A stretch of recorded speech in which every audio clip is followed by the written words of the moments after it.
Hello everyone, it's Seth, probably better known as Saffron Olive, and it's time for another Instant Deck Tech. So as you know, Monday means Modern Monday here in Instant Deck Tech land, and today we have a super spicy one. We are heading all the way to Japan for CoCo Walls, which recently took a Japanese player by the name of Hayashi Masakata to a top 8 finish at a Japanese event, so congrats to Hayashi on their finish with the deck.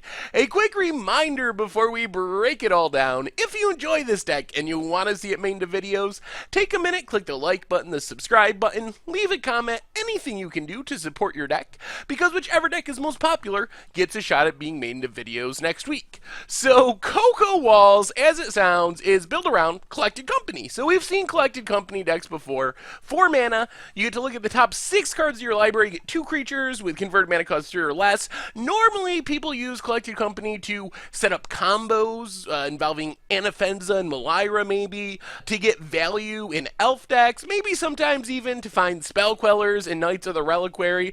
What we don't usually see these decks doing is using Collected Company to find walls that produce mana. So X-Bane Guardian and Overgrown Battlement are 2 of the best ones because they tap for multiple mana. X-Bane Guardian taps for mana equal to the number of creatures with Defender you control, so it taps for 1 by itself, can tap for 2, 3, 4, 5. The deck has, I think, 20 creatures with Defender, all of them producing mana. Overgrown Battlement is the same way. It taps for a green mana for every creature with Defender you control. So if you Collected Company and hit these 2 cards, you basically Collected Companied into 4 additional mana, and that's assuming you have no other walls on the battlefield. If you have a wall or 2, it's 6 mana or 8 mana, so it gets really out of control and ramps you really quickly. The rest of the mana producing walls are a little bit less powerful, but they power up our X-Bane Guardians, our Overgrown Battlements, and they produce mana themselves. So Vine Trellis taps for 1 green mana, Wall of Roots, kind of weirdly worded, but you can put a -0, -1 counter on it to add a green mana, and Sylvan Caryatid has Hexproof and adds a green mana. So 20 walls, all of them are potential hits with our Collected Company. So Collected Company, get a bunch of walls on the battlefield, and what are we doing with all this mana? Well, we have a few different payoff cards. First off, Elesh Norn wipes away the opponent's creatures. Pumping up our creatures isn't that exciting because they're walls, so they can't attack, but it's a good way to get rid of a bunch of the opponent's stuff. Ulamog, the Ceaseless Hunger, gets rid of any 2 big things, or lands, or whatever from your opponent's deck. And then to actually close out the game, we have Emrakul, Aeons Torn, just the most unbeatable finisher in all of Modern. And as a backup, we get 4 Westville Abbeys, which takes advantage of the fact that this deck can produce an insane amount of mana, and in the late game, it turns all of those walls into actual threats. Once you already have your big stuff down, the walls don't do too much, but you can zack them to a Westville Abbey, flip it into Ormondal, beat the opponent down that way. So this is how we close out the game. The deck has some other interesting options. Duskwatch Recruiter is a way to dig through the deck. As you saw, we don't have that many finishers. We have 1 Ulamog, 2 Emrakuls, 1 Elesh Norn. But we can CoCo into Duskwatch. We have a ton of mana, so we can activate it 2, 3 times each turn by using our wall mana. And that digs us through our deck, finds us more walls, also finds us our Emrakuls, our Ulamogs to actually finish the game.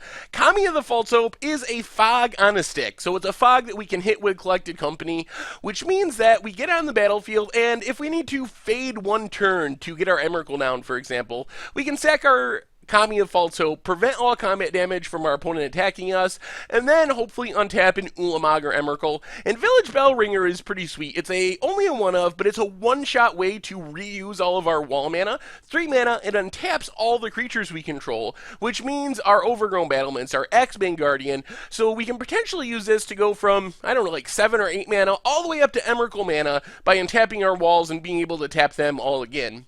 Then, the spice does not end. This card, we never see this in Modern. I've never ever seen Wild Pair in a Modern deck. Whenever a creature enters the battlefield, if you cast it from your hand, you can search your library for a creature with the same total power and toughness and put it on the battlefield. So you get one, you get another one for free. So how does this work? Well, first off, most obviously, you have a Wild Pair on the battlefield, you cast a Overgrown Battlement, which has a total power and toughness of 4. You can get another Overgrown Battlement, total power and toughness of 4. However, you can also cast an Overgrown Battlement and get a Duskwatch Recruiter, to start cycling through your deck, because 2 power and 2 toughness is the same as 0 power and 4 toughness, total power and toughness of 4. We can also cast a Wall of Roots to get our Village Bell Ringer to untap everything to kind of combo off into our Emrakul mana. So there's some really spicy things with Wild Pair, just another way to generate value. As far as the mana base, we get a bunch of fetch lands, some shock lands, some basic lands, and a couple of Stirring Wildwoods. In the sideboard, we have some super spicy options. So Iona and Aeons Torn are just other big finishers. Against a monocolor deck, Iona is awesome, just locks your opponent out of the game. The card I'm most excited about is Hokori Dusk Drinker. This makes it so lands don't untap. It's basically a Winter Orb on a body. You can only untap 1 land each turn, each player, but you break the symmetry of this because you have these walls that are tapping for mana. So this kind of locks your opponent out of really doing anything relevant. They got to take a bunch of turns to untap their stuff to play a big spell, but you're still making a ton of mana because you're got overgrown battlements that are tapping for like 5 mana a piece, and it just gets super out of control. So it's a really sweet sideboard option. And then we have some prison pieces. Vryn Wingmare and Thalia, Garden of Thraben, takes advantage of the fact that, for one thing, this deck does not play many non-creature spells, so it's kind of just hurting your opponent more. Secondly, your deck produces a ton of mana, so the fact that stuff like Collected Company costs 1 more isn't really a deal breaker. And Vryn Wingmare is nice because it's not legendary, so you can stack these up on the battlefield, get 2 or 3, maybe with a Thalia thrown in, and make non-creature spells just be prohibitively expensive to cast. Reclamation Stage and Sony Silence help against artifacts and enchantments. Scavenging Ooze to hate on the graveyard and gain some life. And that is Collected Company, or CoCo Walls in Modern. And that's been our Instant Deck Tech for today. So thank you very much for watching. I hope you enjoyed the video, and I will talk to you soon.